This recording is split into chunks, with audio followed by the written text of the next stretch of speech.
Welcome back to Golf Simulator videos. We're back today with Creative Golf 3D. This is a golf simulation software that we've shown in the past. It works with quite a few golf launch monitors. Today we're actually using Uneekor EYE XO. That's an overhead mounted high-speed camera infrared system. All right, it gives me the ability to use non-marked balls. We've covered it quite significantly in the channel, so make sure you check out those other videos. But today it's all about Creative Golf 3D because they've actually added some new enhancements in the Golfisimo section, which is their games section. All right, they've added some games, and as most of you probably know, if you've watched other videos, I'm a big advocate for things outside the box than just normal golf, whether you're in a home simulator or you're in a commercial environment, getting the whole family involved, whether it be the non-golfer or kids. I just think it's a great thing to have an option to do, and they do a great job of it. We're here to show you a little bit of that today. So let's dive right in.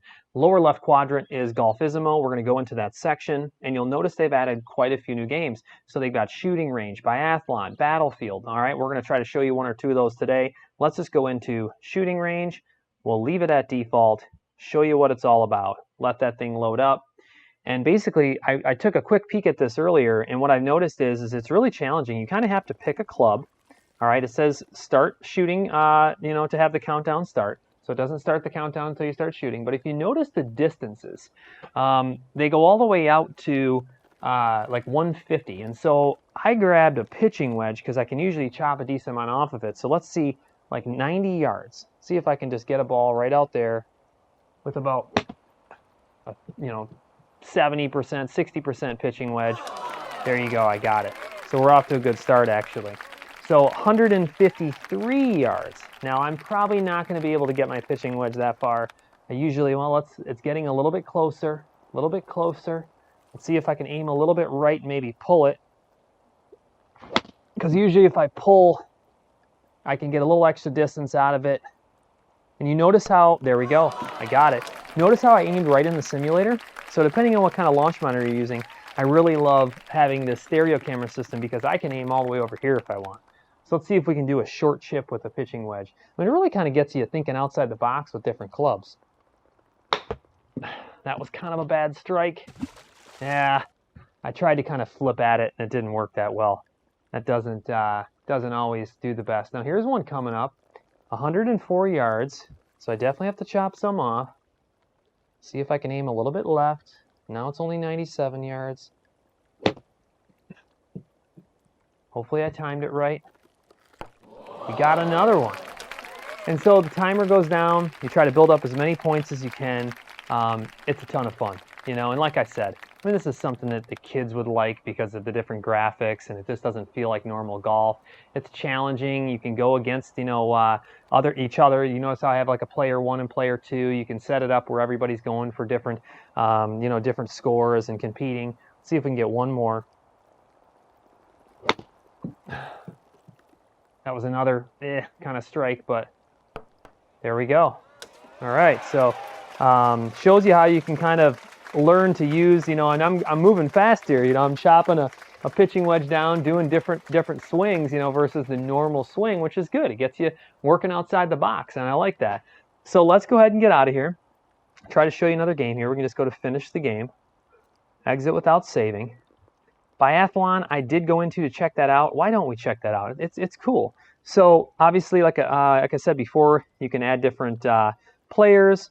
You can actually go into different game options, all right, whether it be the scorecard duration, ball flight effect, the camera, the different type of measurements, whether it's yards, the imperial. So we'll leave that kind of defaulted. There's actually course conditions. So if you actually want to change the course conditions, you can do that. All right, we'll leave it default. Let's just go to accept and play. And the first one that I saw was, I believe it's 3. It takes you through. It's kind of cool. It does like a full flyover. So it shows you each of the targets and the final challenge, just like you would see in like the Olympics, how they have to go so far, do a target, go so far, do a target. Well, this is like 345-yard shots. There's the second one. There's the third one. And then you stop and do your targets at the end. And I'm going to show you how that works. So let's see if my iron game can be decent here. Optimal shots are about 145.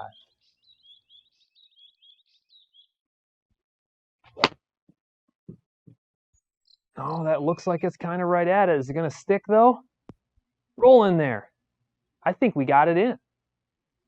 Fantastic. Not bad at all. What's this one? 149.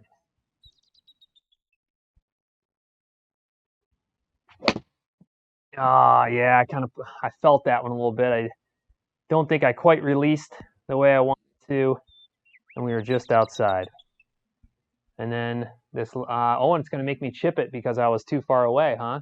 Or no, good. It has me set up by the target. All right, so 156.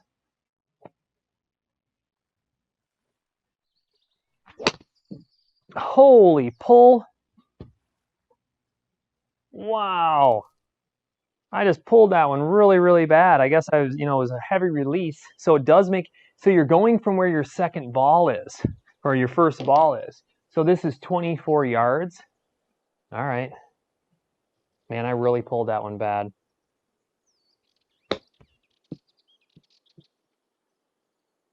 Not the best, but got the job done. I think I was probably in a sand penalty there. I didn't even pay attention. So middle iron, because the trajectory. So see how it says 6, 7, or 8 full swing because you're catching it on the trajectory? I'm going to make like 3/4 swings, I think. All right. Let's see if we can manage to get all these or not. If you pull or push it or leave it short, it's not going to get there. Now that one I hit a tiny bit fat, so I kind of got a little bit lucky there. All right.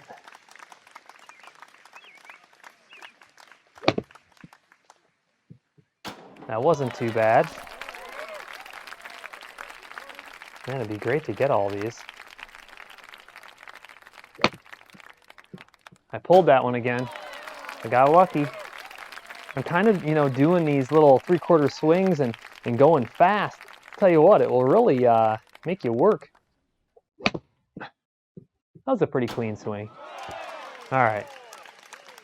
So there we go. It shows you your total. 9 shots, the time I did it in. And so it takes you to player 2, which would go through their steps. And then there's more courses as you continue. So different targets, different distances. I really like what they're doing here. I think this is cool. I think that they keep evolving and adding things. Different types of challenges. Like I said, it can be really put you on the spot for adjusting a single club. Or you'd have to go back and switch. It's kind of, personal preference there. I was kind of trying to adjust and use a, single club, giving myself more time, but I caught myself kind of moving a little too fast, and you saw there were some pretty bad shots there. But so this is Creative Golf 3D. If you guys are interested in Creative Golf 3D, shoot me an email. It's always pinned to the top of the comments. Love to hear what you guys would have to say. Give me your thoughts. Anything you need, any help. If you're looking for, golf launch monitor hardware, if you're looking for projectors, need help with your setup or some questions answered, I always encourage everybody emailing me. I'm helping people all the time. All right, I'll make sure that you're getting out to the right people for the best prices and something that's going to work in your environment. All right, so shoot me an email. I'd love to help. And as always, I appreciate you guys watching. Make sure you subscribe, hit the like button, and stay tuned for more.